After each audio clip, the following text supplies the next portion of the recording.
All right. Okay. So I'm so excited. We had some incredible promotions last month, and I always love to highlight as long as we can.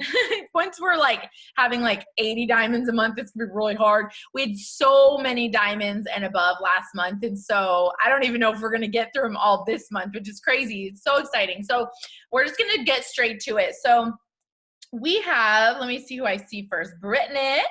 Brittany's going to share you guys a little bit about her story. She just promoted, and the reason why I love to have people on that just promoted, because guess what? What they're doing right now currently is working. So she's going to share her story and then a few little tips that really have been kind of a game changer for her and helped her hit that promotion. Hey everybody, I'm so excited to be on here. So I am Brittany. I'm a mom of two and I live in New Jersey.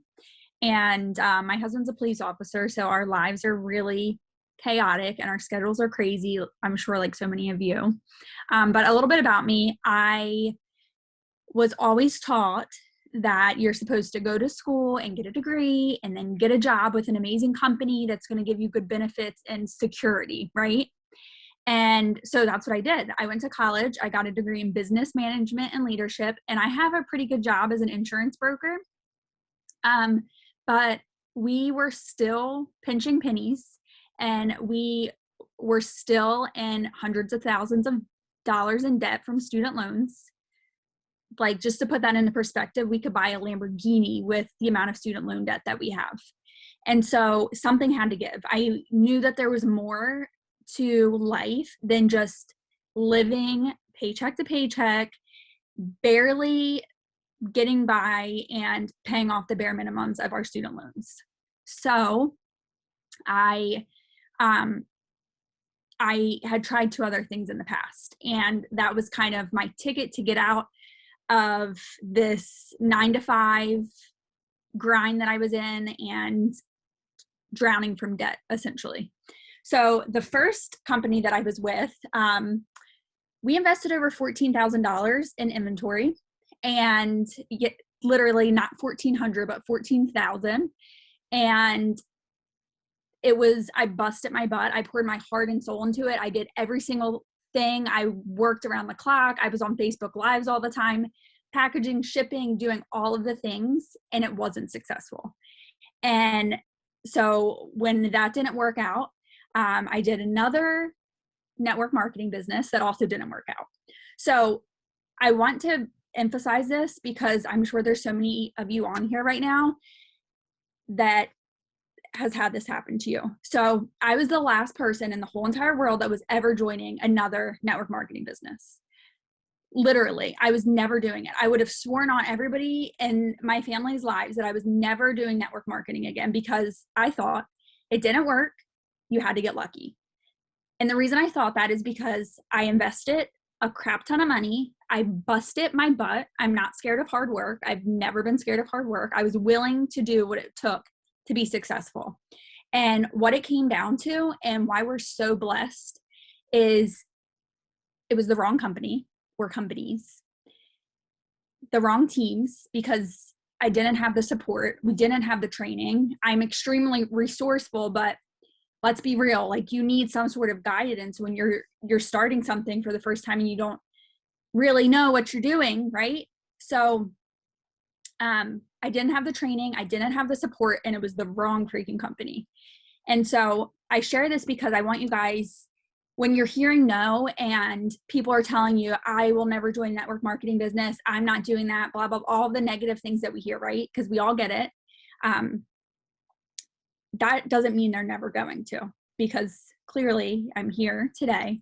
So those no's just mean that it's not the right time. They haven't had something happen in their life that's been substantial enough to the point where they need the business. I mean, this week you could ask somebody if they're interested in the business, and 2 months down the road, they've lost their job, right? So, or it could just be that you haven't built a rapport with them, or they just haven't seen you enough, which is where the consistency piece comes into it. And so with that, after 4 months of watching Shy, I decided to join the business, and it was late at night. I want to say it was around 11 p.m. Eastern time where I'm at now. And it wasn't working.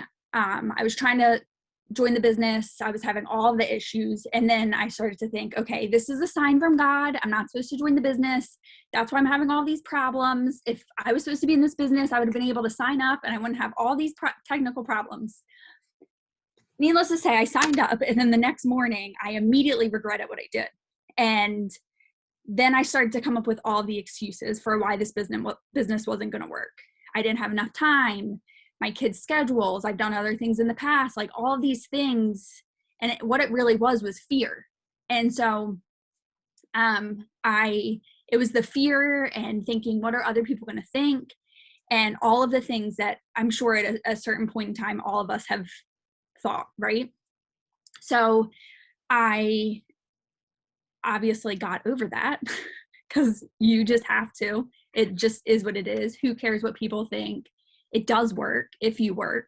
It really does. And it may not happen overnight, and it will not happen overnight. And I think that's another really important point that I want to make. When I first joined, and I don't know if this was just me, but I was so freaking desperate to just get one person to join my team. And I probably, when I was talking to these people, made it seem like, you just join this business, it's going to be great, you're going to make all this money, blah, blah, blah. And I think it's really important that we are telling people, and we're being real with people, and we're showing people on our stories and on Facebook and our posts that this business does not happen overnight. Because if Shai would have told me that this business was going to happen overnight, I would have been like, bull crap.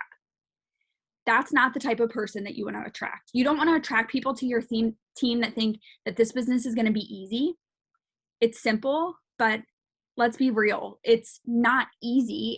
It's not rocket science, but it's not easy. You have to put in the time. You have to put in the work. You have to do all the things that that our leaders tell us about, and in training and whatever else. So it's important that we're not attracting people that want to give minimum effort because they think that there's going to be a reward with minimum effort, because then that's the results that you're going to get. You're going to attract people that aren't willing to put in the work and aren't willing to do all the things. And so I look back at some of the distributors when I first started that I had enrolled, and that's exactly what it was. And it was because I was learning, and I'm still learning. And so I think that's just a really important point to make for the sake of that. Don't tell people that they're going to get rich tomorrow, because you're going to attract the wrong person, or they're going to think that you're full of it. And then let me see. So I told you guys I joined this business to pay off debt quicker, right? But so far, this business, we have money for the extras. We're taking more than one vacation a year, when before that was it. It was like your one big vacation for the year, so you better get excited. And then the last 3 days of your vacation, guess what? You're having anxiety because it's about to be over. And then you have another 365 days till your vacation again. So we don't have that problem anymore. And that's not to say I wasn't grateful for that one vacation, because maybe some of you joined because you just want to go on a vacation. But for us, we're able to travel more and do fun things together as a family, take the kids to the aquarium, just spend money and splurge. I remember when we used to go to the aquarium, we wouldn't eat there because it was like $100-something seat at the aquarium. So it was like this big thing. So we went to the aquarium, we ate at the aquarium, we went in the gift shop. It's just about the freedom and the options that this business has given us to put our kids in sports. My daughter's in more than one sport at one time, and it wasn't a big deal paying for the equipment and the things that she needed. So I'm so grateful I'm so grateful that I had the belief in myself. And if you're on here, you had the belief in yourself too. And I'm just so grateful for the team that we have and the leadership that we have and the